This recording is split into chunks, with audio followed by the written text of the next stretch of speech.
DKB oder ING? Welches Girokonto ist besser? Auf den ersten Blick wirken die beiden Konten ziemlich ähnlich. Beide kommen von großen Direktbanken, beide bieten eine Visa-Karte und beide gehören zu den beliebtesten Girokonten in Deutschland. Trotzdem gibt es einige wichtige Unterschiede bei Gebühren, Karten, Bargeldabhebungen und Zinsen. In diesem Video stelle ich dir das DKB-Girokonto und das ING-Girokonto im direkten Vergleich vor. Ich zeige dir die Vorteile, die Nachteile und die wichtigsten Unterschiede. Und am Ende sage ich dir ganz klar, welches Konto aus meiner Sicht die bessere Wahl ist. Alle vorgestellten Produkte verlinke ich, wie immer, unter dem Video. Los geht's!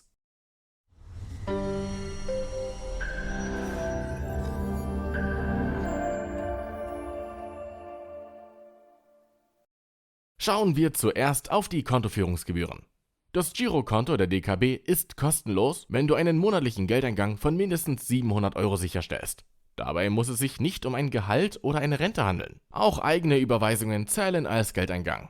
Außerdem ist das Konto kostenlos, wenn du unter 28 Jahre alt bist. Erfüllst du keine dieser Bedingungen, wird eine Kontoführungsgebühr von 4,50 € im Monat berechnet. Auch beim ING-Girokonto ist die kostenlose Kontoführung an Bedingungen geknüpft. Hier erhältst du das Konto kostenlos, wenn du einen monatlichen Geldeingang von mindestens 1000 € hast oder ebenfalls unter 28 Jahre alt bist. Der Geldeingang sollte hier allerdings ein Gehalt, eine Rente oder eine Pension sein. Wenn diese Bedingungen nicht erfüllt sind, kostet das Konto 4,90 € pro Monat. Als nächstes schauen wir uns die Karten an. Mit dem DKB-Girokonto erhältst du eine kostenlose Visa-Debit-Karte. Wenn du zusätzlich eine Girocard benötigst, kannst du sie für 99 Cent im Monat dazu buchen. Außerdem bietet die DKB optional eine echte Kreditkarte mit Kreditrahmen an. Sie kostet 2,49 € im Monat. Beim ING-Girokonto ist ebenfalls eine Visa-Debit-Karte kostenlos enthalten. Eine Girocard kannst du auch hier für 1,49 € im Monat dazu bestellen. Kommen wir zum Geldabheben. Wenn du den monatlichen Geldeingang von 700 € erreichst, dann bist du ein sogenannter Aktivkunde und kannst mit der Visa-Karte der DKB weltweit kostenlos Geld abheben. Ohne diesen Geldeingang bleiben Abhebungen in Deutschland und in allen Ländern der Eurozone kostenlos. Hebst du Geld in einer anderen Währung ab, berechnet die DKB an Nicht-Aktivkonten 2,2% Fremdwährungsgebühr. Mit der Girocard oder der Visa-Karte kannst du außerdem bei vielen Händlern in Deutschland Bargeld auszahlen lassen. Das funktioniert zum Beispiel bei Aldi, DM, Netto oder Rossmann. In der Regel ist dafür ein Mindesteinkauf erforderlich, der je nach Händler meist zwischen 1 Cent und etwa 20 € liegt. Auch mit der Karte der ING kannst du in Deutschland und innerhalb der Eurozone kostenlos Geld abheben, an allen Automaten mit Visa-Zeichen. Hebst du Geld in einer anderen Währung ab, berechnet die ING eine Auslandseinsatzgebühr von 2,2%. Diese lässt sich bei der ING nicht vermeiden. Ich zeige dir aber am Ende des Videos eine kostenlose Ergänzung, mit der du Auslands- und Fremdwährungsgebühren ganz leicht umgehen kannst. Auch bei der ING kannst du Bargeld im Einzelhandel auszahlen lassen, bei den gleichen Händlern wie bei der DKB. Zusätzlich bietet die ING eine praktische Funktion: Bargeld per App. Dabei erzeugst du in der App einfach einen Barcode, den du an der Kasse vorzeigst. Der gewünschte Betrag wird dann ausgezahlt und ein Einkauf ist in diesem Fall nicht erforderlich.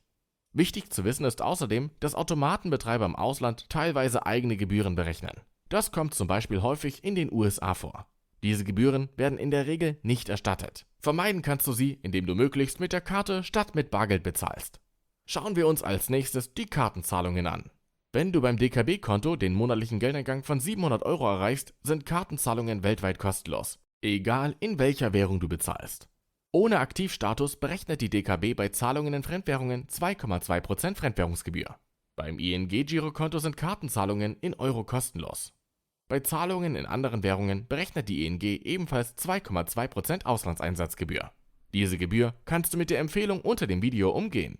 Wenn du ab und zu im Ausland unterwegs bist, kann ein kostenloses Notfallpaket für mehr Sicherheit sorgen. Die DKB bietet dir, wenn deine Visakarte auf Reisen im Ausland verloren geht oder gestohlen wird, die Möglichkeit, dir eine Notfallkarte oder Notfallbargeld zuzusenden. Wenn du Aktivkunde bist, also mindestens 700 € jeden Monat eingehen, ist das kostenlos. Die Zusendung erfolgt per Kurier und normalerweise innerhalb von 72 Stunden. Ohne Aktivstatus kostet die Zustellung der Karte 180 € und die Zustellung von Bargeld 150 €. Bei der ING gibt es diesen Service leider nicht. Ein weiterer wichtiger Punkt ist der Dispo-Kredit. Bei der DKB beträgt der Dispo-Zins aktuell 8,51% pro Jahr. Für Aktivkonten mit monatlich mindestens 700 € Geldeingang liegt er etwas niedriger bei 7,91% pro Jahr. Bei der ING beträgt der Zinssatz für den Dispo-Kredit 9,14% pro Jahr. Damit ist der Dispo bei der DKB aktuell etwas günstiger. Schauen wir noch auf das Bargeldeinzahlen. Bei Direktbanken ist das Einzahlen von Bargeld grundsätzlich etwas schwieriger als bei Filialbanken.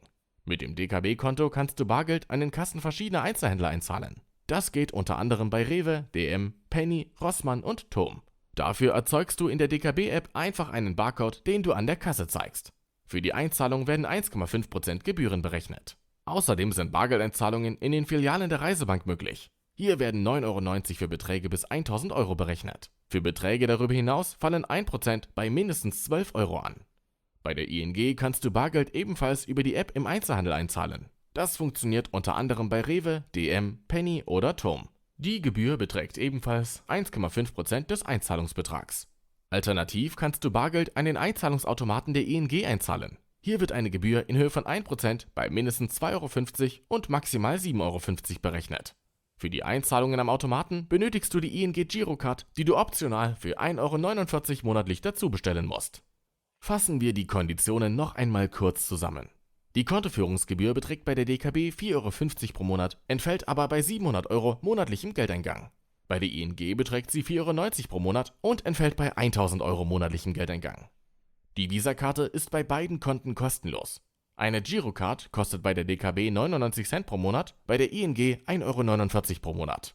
Geld abheben in der Eurozone ist bei beiden Banken kostenlos. Beim Geldabheben in Fremdwährungen berechnen beide Banken 2,2%, wobei diese Gebühr bei der DKB für Aktivkonten, also bei einem monatlichen Mindestgeldeingang von 700 € entfällt. Kartenzahlungen in Euro sind bei beiden Konten kostenlos. Bei Kartenzahlungen in Fremdwährungen fallen ebenfalls 2,2% Gebühren an, außer bei DKB-Aktivkonten. Der Dispo-Kredit liegt bei der DKB bei 8,51% per annum, für Aktivkonten bei 7,91% per annum, bei der ING beträgt er 9,14% per annum. Beim Bargeldeinzahlen per App in Shops berechnen beide Banken eine Gebühr von 1,5%. Bleibt zum Schluss noch die Frage: DKB oder ING? Welches Konto ist besser? Für mich ist das DKB-Girokonto aktuell die bessere Wahl. Und das vor allem aus 5 Gründen. Der Mindestgeldeingang beträgt nur 700 € statt 1.000 €. Der Geldeingang muss kein Gehalt oder eine Rente sein. Auch eigene Überweisungen zählen. Mit dem Aktivkontenstatus kannst du die Visa-Karte weltweit kostenlos einsetzen. Sowohl beim Bezahlen als auch beim Geldabheben. Außerdem ist das Notfallpaket extrem hilfreich, wenn deine Karte im Ausland verloren geht. Und der Dispo-Kredit ist etwas günstiger als bei der ING. Beide Konten verlinke ich dir unter dem Video. Egal für welches Konto du dich entscheidest, empfehle ich dir eine kontounabhängige Kreditkarte ohne Jahresgebühr, bei der du keine Auslandseinsatz- oder Fremdwährungsgebühren bezahlst. So umgehst du Akzeptanzprobleme bei Hotels und Autovermietungen. Meine Empfehlung findest du im ersten Kommentar unter dem Video. Wenn dir das Video gefallen hat, dann gib ihm gern einen Daumen hoch. Und wenn du noch Fragen zu den Konten hast oder einen Videowunsch, dann schreib es gern unten in die Kommentare. Ich beantworte sie gern. Vielen Dank fürs Zuschauen und bis bald.